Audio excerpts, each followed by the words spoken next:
Welcome back to the Stone Zone. We're joined now by Mark Mitchell. He is the head pollster for Rasmussen Reports, and I would say a leader in the information war. He is a U.S. Naval Academy graduate and former nuclear submarine officer turned financier and technological leader, but he founded himself as a real outsider in an industry desperate to reassert their integrity, and that is, of course, political polling. Rasmussen's Reports has made a name for itself, not just for predicting with extraordinary accuracy election outcomes, but also questioning other pollsters in their methodology and timing, and questioning Americans about things that the establishment doesn't want questions asked about. Mark Mitchell, thanks for joining us today in the Stone Zone. Oh, it's great to be here, Roger. Let me tell you how happy I am about this. The list of people who are like, oh, you're going to love Roger, you should talk to him. John Fawcett, Brendan Hauser, I was talking about today. Rich Barris, they all give shout-outs, and I'm really happy to be here. Well, I am myself, of course, a consumer of survey research going back in a 50-year career in American politics. Mark, I remember the days when all of the polls were taken at the doorstep. That's how far back I go in the days of Gallup and Harris.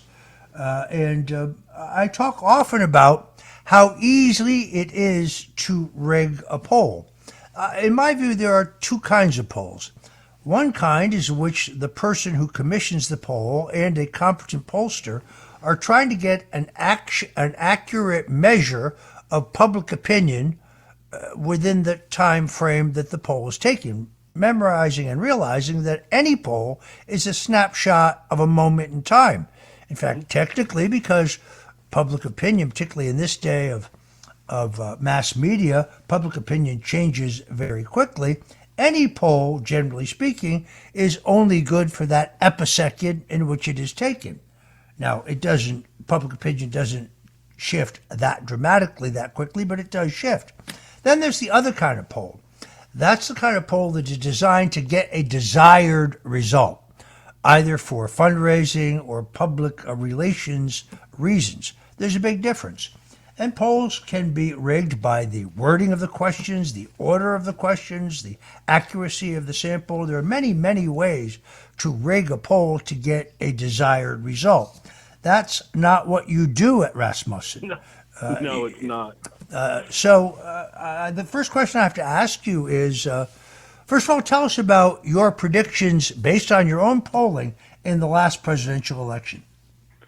Well, we're always trying to be accurate, and sometimes it's harder than others. There are very particular reasons why it was harder than normal back in 2020. We don't have to get into that.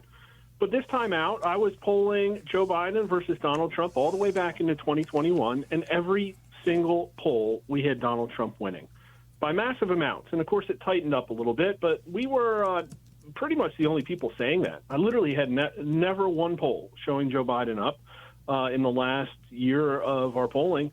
And then, I mean, what was crazy is that we were putting out so much, and we saw the race narrow after Kamala Harris became the candidate. But for me, it tightened up at Trump +2 and just stayed there. And all of my polling showed that he was going to do good in the swing states, winning almost all of them every single time. And public opinion does change a lot, rapidly, many times. Just look at Pierre Poilievre. But what it doesn't change about is Trump, because once you've decided to support Trump, you're pretty much there. Like, you've pretty much gone through the process, in my opinion. After everything they've thrown at him, the amount of psychological operations you have to overcome to be a Trump supporter, he's earned very sticky results, and that's what I saw. And what I also saw was every other pollster, except for a couple of other independent ones, shilling so hard for Kamala Harris, 6, 7, 8, even 9 points to the left of me. And they came back. I think I shamed them back into hurting at the end to be a little bit less inaccurate, but they were doing everything in their power, in my opinion, to try and get Kamala. There were Harris +6 polls, and she lost the national popular vote. And not one single mainstream media or academic research institution, not one of them, put out a map that showed that Kamala Harris was going to lose an electoral map, and we did. We had Trump winning 5 out of the 6 swing states. The sixth one was a toss-up. And everybody calls us a right-leaning pollster, but no, in our swing states, we were actually a little bit too left, believe it or not, almost a full point. So there it is. There are no right-wing pollsters. There are accurate ones and left-wing establishment shills. Yeah, I think that is true. I found a tremendous tendency, particularly right after they dumped Biden and they anointed Kamala Harris. By the way, these were the people who kept whining about our lack of respect for democracy, but they nominated a candidate for president that not a single Democrat primary or caucus voter voted for. Just a little reminder I had to throw in there. But in almost every case, I saw this great tendency to oversample Democrats, as if they were trying to create this psychological claim that she was surging, she was coming on strong, she was beating Trump. Virtually every poll, when I got into the crosstabs, I found them oversampling Democrats and undersampling Republicans. When you add that to the millions of dollars pouring in through Act Blue, virtually all of it laundered money, they were trying to create this idea that there was some kind of surge for her. When we both know she couldn't even fill a rally hall. She couldn't fill a stadium. Whereas Donald Trump was the only presidential candidate I've ever worked for, and I've been through 13 presidential campaigns, the only presidential candidate I ever saw where you didn't have to go out and work to raise a crowd. All you had to do was announce that he was coming, and you would be guaranteed a full house, in fact, an overflow crowd. Yet they even tried to claim that he was having trouble filling his rally halls, which, of course, was never, ever the case. Let's talk for a minute about what's going on right now, because you see polling outlets like ABC and Fox News claiming that Trump's polling is tanking and giving him the worst possible 100-day approval rating. What's going on here? Well, it's another psychological operation.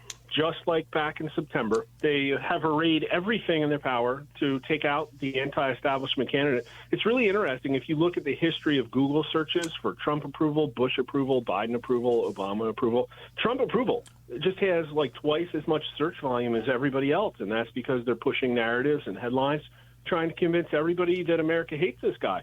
But, he had his first presidency and then added votes, and then I think won a second time and then added votes. And he keeps adding votes and he keeps adding support, and all they're left with, they don't have political power now. So they're trying this disgusting mean girls tactic of, again, trying to convince everybody that Trump's not cool. Now, I'll tell you, his approval is not great, but that's, I think, more of a reflection of the fact that we're on the cusp of a civil war and nothing to do with, we're just not in the country that's going to give Trump an 80% approval rating like they did George W. Bush. It's not going to happen. But he's doing pretty well. I had him at 48% today, totally underwater 2 points, totally different than the negative 13, negative 14 points. But what's crazy is you can look at Real Clear Politics and see they essentially planned this as a media hit. That ABC headline, Trump's the worst 100-day polling in 80 years.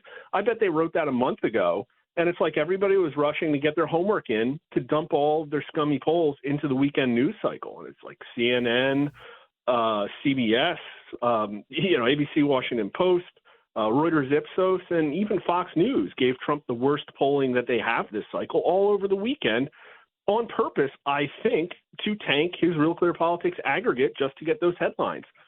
Really desperate tactics, if you think about it. And the independent pollsters were like looking around and no, our numbers don't look like these guys at all. And they're so, the crosstabs immediately tell you they're so scummy. If you look at the ABC one, they have Trump underwater 6 points on the issue of immigration. That's like Looneyville.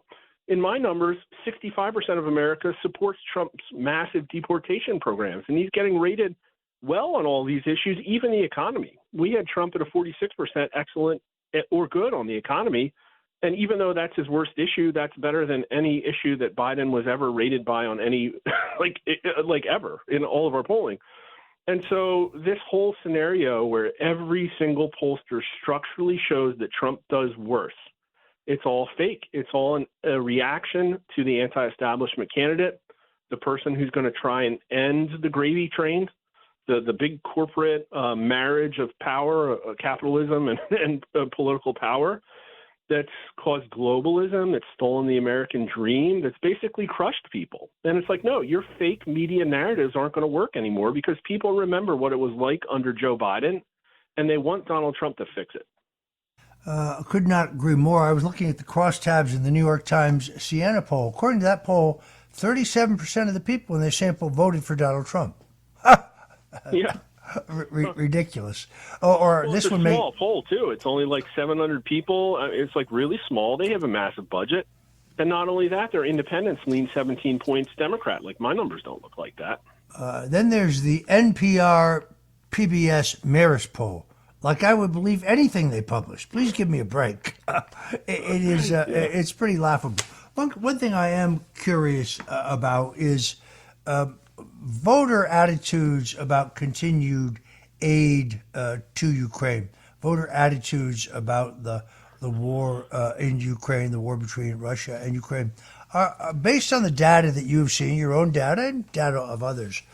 Are Americans content to continue to shovel millions, if not billions, of dollars more to Ukraine? This is a tough one because there's some things that the Americans immediately see through. They overwhelmingly suspected that COVID came from Wuhan way back in 21, and even half of them think that it was purposely released by China. And yet at the same time, they also are very susceptible to sort of like patriotism, former neoconservative, pro-interventionalist media attacks. And I think that that's something that really did happen because everybody hated Putin. They wanted America to really like intervene to stop this thing.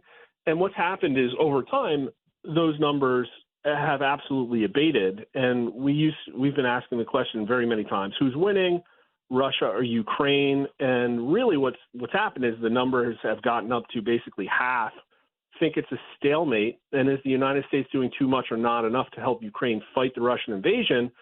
34% say too much, 39% say not enough. And obviously there's a party difference, but not as much as you'd think. And ultimately, voters trust Trump more than they trusted Biden or Harris on this issue, but, by a couple of points. Ultimately, though, we're just in an entirely different political context. You might appreciate this question. We've asked it many times. Who is the biggest enemy that the United States currently faces? And we put North Korea, Iran, Russia, China, all the normal actors. Then we put the Democrat Party and the Republican Party also. And people say that the Democrat Party is America's number one biggest enemy, like 30%, followed by China, roughly 20%, followed by the Republicans in the high teens. And if you look at Russia, it's like 12%. North Korea and Iran are in middle single digits. And so I think this really reflects part of the Trump movement in that Americans might have an opinion about Ukraine or Israel or whatever, but very much in the forefront of their mind and why they're making their votes is domestic issues, is divisiveness, is affordability, and a problem with their future. I mean, we have numbers in the low 30s of people who say that they're better off than they were 4 years ago. And only 22% say today's children will have it better off than their parents. Those are existential problems for our republic. And at the end of the day, Ukraine, I don't think just captures the share of mind. We have about 2.5 minutes left in this segment. A technical question. With the advent of cell phones, with the advent of the internet, with fewer and fewer people having hardline phones in their home, and fewer Americans willing to open the door to a stranger, given these times, it has to make the job of being a pollster far more difficult. How do you go about making sure that you are getting a sample that is an accurate reflection of the electorate? That's true, and people have tackled the problem different ways. What most mainstream media organizations are doing is piling into these really limited panels of only 50, 60, 70,000 people, like the Ipsos panel and the YouGov panel. We still do robodialing landline calling for a little bit less than half of our polls because 90 million people still have them, and we have 400,000 people that like to answer our polling. But then we go to online panels, and those are tougher. You pay people to take the response, and you never really know who's on the other end of it. But it's mostly because our money comes not from a boss, not from a political party, not from dark money NGOs. It comes from subscribers and advertisers. So at the end of the day, I want to be accurate or our business won't exist. It really is a matter of will. It really comes down to that. And the way I can tell you is that ABC and Reuters have been inaccurate for like 12 years now, polling with the Ipsos panel, but you haven't seen them get any better. So at a certain point, it ultimately comes down to will. In 10 or 20 years, maybe I'll be polling AI bots, or maybe I'll be, casting chicken bones and doing dark magic. I don't know, but there will always be election prediction. And I think that we're reaching more people than almost everybody. And we haven't even needed to go to cell phone yet, although we will at some point. But you raise an interesting question. At the end of the day, with so many scammers out there, the person who answers a cell phone poll, maybe it tells you more about that person and their mentality than it does about the actual population.